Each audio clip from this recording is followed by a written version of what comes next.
Havanı vuran adam kimi yumruq atmayacam. Mən ciddi məşq eləyəcəm. Niyə? Çünki yarışda iştirak edirəm. Mən mükafatı almağa hazırlaşıram. Münasibətimiz belə olmalıdır. Biz çıxış kitabında olan müjdəni araşdırırıq. Çarmıq. Hər şey çarmıqda ölməlidir. Pasxa quzusu Məsih çarmıqda qurban oldu. Çarmıq nəyi təmsil edir? Çarmıq ölümü, dəfni və dirilməni təmsil edir. Biz günah üçün ölməliyik.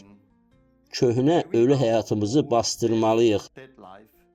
Və Məsih müqəddəs ruh tərəfindən dirildiyi kimi, biz də Məsihlə birlikdə dirilib yeni həyata başlayırıq. Burada biz ölümü, dəfni, dirilməni görürük.